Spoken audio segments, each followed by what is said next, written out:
Sobre decisões recentes do STF, como a que proibiu manifestações populares nesta quarta-feira, a gente conversa agora com o jurista e procurador de Justiça do Ministério Público de São Paulo, César Dario Mariano, ou procurador César Dario Mariano. Boa noite, bem-vindo. Boa noite, Lívia. Boa noite, Daniel. Boa noite aos telespectadores. Estou à disposição. Agora, procurador, entrando efetivamente no assunto, agora sim a primeira pergunta. Nós falávamos mais cedo a respeito dessa determinação de Alexandre de Moraes de proibir a ocupação, bloqueio de vias, de rodovias e também de espaços e prédios públicos diante dos acontecimentos registrados em Brasília no último domingo. Na prática, procurador, essa decisão de Moraes proíbe qualquer tipo de reunião e manifestação, e mais, foi um pedido atendido pelo ministro, um pedido feito pela Advocacia Geral da União, que argumenta que nós estamos diante de uma situação excepcional e que desobedecer a Constituição, que dá direito à manifestação, neste caso, é válido. Queria ouvir o senhor a respeito desses dois aspectos. Não, de maneira nenhuma pode se descumprir um direito fundamental. Mas a observação que eu faço é que todas as pessoas têm direito de se reunirem sem armas, sem contendas, e o único requisito é que seja dada essa informação à autoridade pública. E todas as pessoas também têm o direito de livremente se expressarem. O que as pessoas não têm o direito é de prejudicar direitos de terceiros. Então, essas garantias públicas, elas devem conviver harmonicamente com outras. Então, há o direito de reunião, sem dúvida nenhuma. Só que esse direito de reunião, por exemplo, não pode atrapalhar o direito ambulatorial, não pode atrapalhar a vida das pessoas.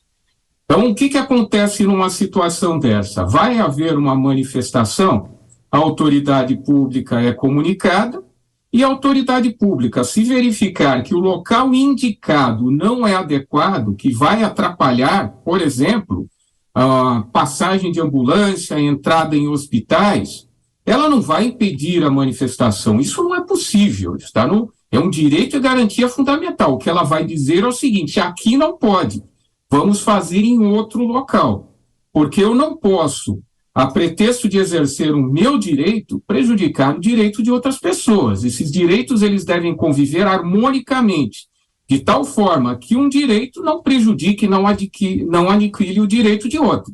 Manifestação, direito de reunião, está previsto na Constituição Federal.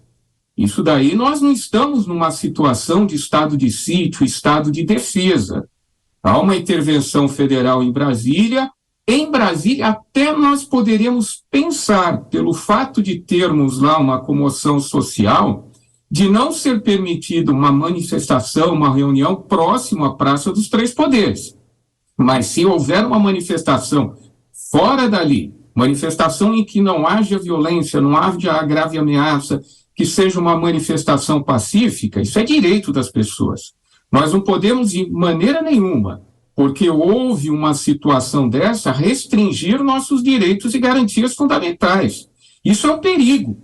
Isso é um perigo para nós implantarmos um Estado totalitário em que as pessoas não podem mais dizer o que pensam sobre algo ou alguém.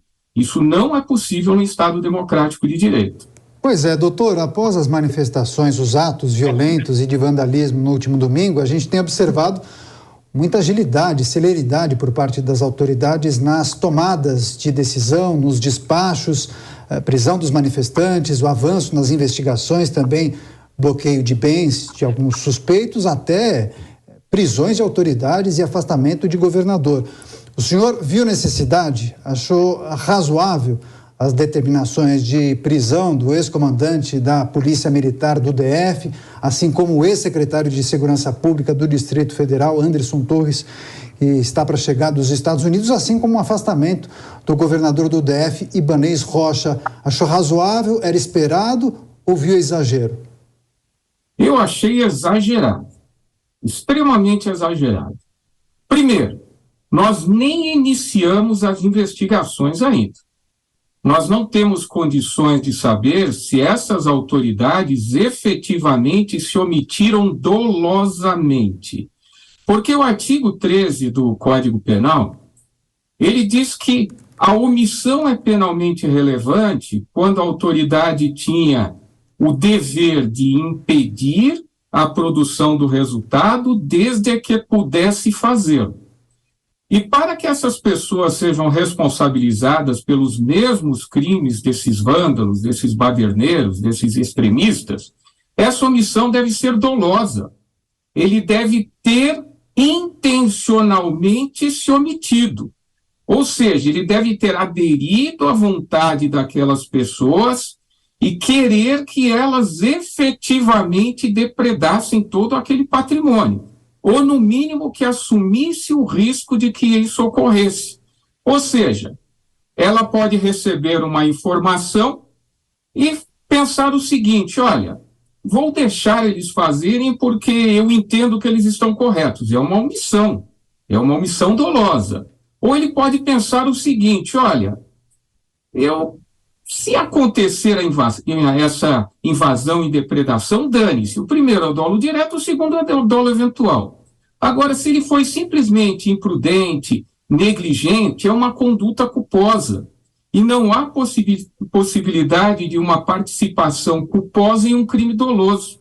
Então, não há como se imputar a prática desses delitos para eles, se não se ficar demonstrado que eles quiseram a produção do resultado, que eles se omitiram deliberadamente ou que assumiram risco. Isso demanda investigação. E para se determinar a prisão de alguém, há necessidade, primeiro, indícios suficientes de autoria. Segundo, a prova da prática do crime. Ora, nós não temos condições de saber se houve omissão. Houve omissão, parece que houve, pelo menos no primeiro momento, de não tomar as medidas adequadas. Se eles receberam essas informações e não tomaram as medidas adequadas, houve omissão. Mas essa omissão é dolosa ou é culposa? Se é dolosa, eles podem ser responsabilizados pelos mesmos delitos desses baderneiros. Se é culposa, não, porque não há crime de atentado aos atos democráticos, no caso a abolição violenta do Estado Democrático de Direito, culposa, não há dano culposo. Não há esses tipos de delitos que são imputados aos manifestantes na forma culposa, só na forma dolosa. Então nós corremos o sério risco dessas pessoas ficarem presas e, no final de contas, sequer serem processadas. Quem vai reparar esse dano? Por isso, antes de se determinar uma medida tão gravosa desse tipo, há necessidade de se verificar, de investigação, pelo menos uma investigação prévia. Sim. Isso vale para o ex-secretário de Segurança, o ex-comandante da Polícia Militar e muito mais para o governador. O governador, ele está lá em cima. Antes de uma determinação dessa chegar, passa pelo comandante da PM, passa pelo secretário de Segurança, aí vai chegar no governador. E dizer que o governador se omitiu dolosamente, sem uma investigação prévia, com o devido respeito, no meu modo de ver, é uma medida temerária, que não deveria ter sido adotada. E nós lembramos ontem, inclusive, que o Procurador-Geral da República fez esse pedido ao STF para que todos esses personagens sejam investigados. Quero agradecer a sua participação hoje, Procurador de Justiça do Ministério Público de São Paulo, César Dário Mariano. Obrigada, Procurador. Boa noite. Boa noite. Boa noite, até a próxima.